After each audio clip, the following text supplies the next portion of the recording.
Hello you guys, how are you? The next story is The Most Dangerous Game by Richard Connell. Think about the following question. Are humans being really civilized? In order to answer this question, let's read the meaning for civilized. It is at an advanced stage of social and cultural development. It is also being polite and well-mannered. In the story, the author contrasts Saraf, whose style of living reflects highly cultured tastes, but who hunts other human beings for sport, with Rainsford, who is horrified at the idea of taking a human life. However, when Rainsford is forced into the role of a beast at bay, the primitive side of his nature emerges. In the story, you will find the word bay. It shows up a number of times. Bay stands to how the hunting dog sounds and how he feels while being hunted. Imagine the feeling of the prey being hunted. After 3 days of being hunted, Rainsford sneaks into Saraf's room and tells him, "I am still a beast at bay." In this case, the phrase "at bay" means that Rainsford has not thrown off his role as a hunted beast simply because the 3-day hunting challenge is over. For instance, once a hunted animal feels out of options for escape, it is at bay and usually does not change its mind until it or its predator is dead. Therefore, Rainsford is implying that he is there to fight Saraf until one of them dies. By now, you can draw conclusions that the story is about hunting. Hunting means activity of hunting wild animals or game, especially for food or sport. The literary analysis for this story is conflict. We already know the conflict is a struggle between opposing forces and that there are two kinds, external and internal conflict. The external conflict is when a character struggles against an outside force, such as another character, society, or nature. It refers to what can usually be seen, for example, surviving an earthquake or surviving a storm.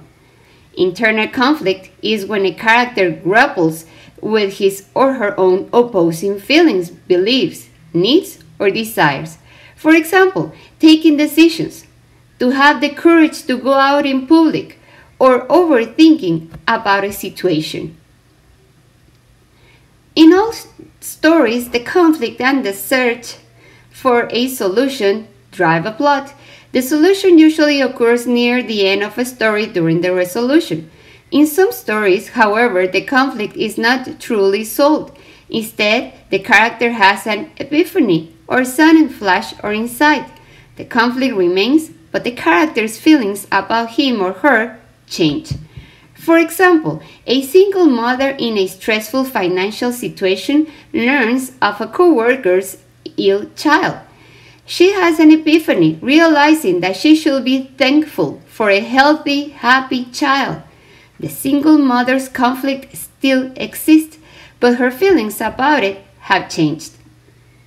The reading skill is inferences. Inferences are logical assumptions based on details in a story. Making inferences about a text helps you understand information that is not stated directly. Remember, making inferences is to put up the pieces together.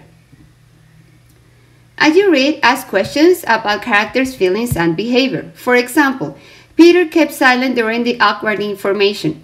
What does this detail show about the character's action? Maybe Peter was worried. Another example. We hide our pain to keep high spirit. What does this passage say about the character's unspoken feeling? They didn't want to show that they were hurt.